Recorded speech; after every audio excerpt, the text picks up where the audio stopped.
Évangile de Jésus-Christ selon saint Marc. En ce temps-là, Jésus et ses disciples revinrent à Jérusalem. Et comme Jésus allait et venait dans le temple, les grands prêtres, les scribes et les anciens vinrent le trouver.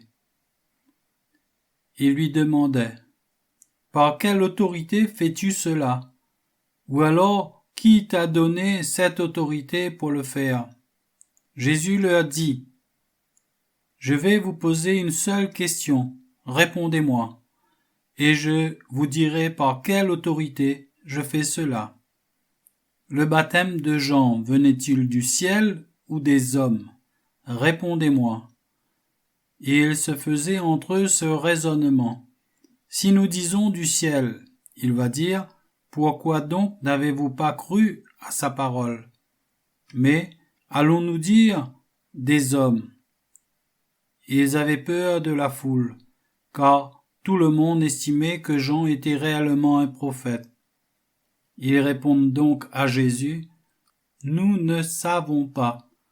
Alors Jésus leur dit : moi, je ne vous dis pas non plus par quelle autorité je fais cela.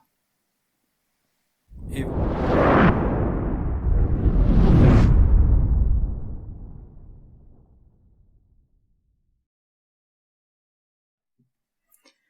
Le livre du ciel, tome 24, 30 août 1928. Ma fille, mon langage dans la rédemption était très différent de celui que j'ai utilisé pour le royaume de ma volonté. En fait, dans la rédemption, mon langage était adapté à ceux qui étaient incapables, faibles, sourds, muets et aveugles, et beaucoup étaient au bord du tombeau. Par conséquent, pour leur parler, j'ai fait usage de paraboles et de comparaisons avec le monde d'en bas, qu'eux-mêmes pouvaient toucher de leurs mains. Aussi je leur ai parlé tantôt comme un médecin, leur offrant des remèdes pour les guérir, tantôt comme un père qui attendait le retour de ses enfants, même les plus indisciplinés, tantôt comme un berger qui part à la recherche de la brebis perdue, tantôt comme un juge qui est incapable de les attirer par l'amour essaie au moins de les prendre par les menaces et par la peur. Et beaucoup d'autres comparaisons.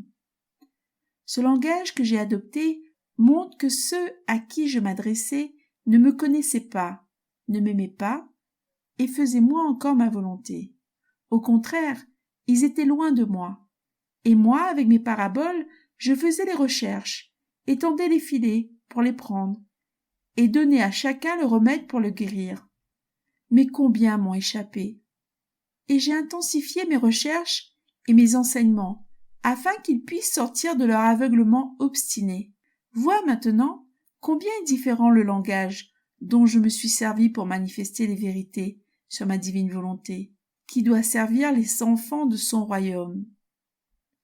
Mon langage à propos du fiat a ressemblé à celui d'un père au milieu de ses chers enfants, qu'il aime, tous en bonne santé, et comme tous possèdent en eux ma vie même, ils seront capables, en vertu de ma volonté, de comprendre mes plus hautes leçons.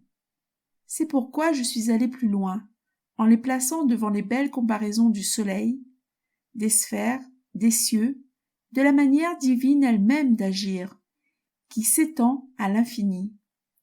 Car ayant en eux mon divin fiat, ils auront aussi celui qui a créé les cieux, les sphères et le soleil, et qui leur donnera la vertu de copier en eux-mêmes tout ce qu'il a créé et les moyens mêmes qu'il a utilisés par sa divine opération. Ils seront les copieurs de leur Créateur, et c'est pourquoi j'ai pris si longtemps à manifester les vérités sur mon fiat, ce que je n'ai pas fait dans ma rédemption, car c'étaient alors des paraboles qui contenaient des manières humaines et finies, et c'est pourquoi je n'avais pas beaucoup de matériel pour pouvoir parler longuement. Par contre, les comparaisons qui concernent ma volonté sont de nature divine, et il y a donc tant de matériel pour en parler qu'elles en deviennent inépuisables.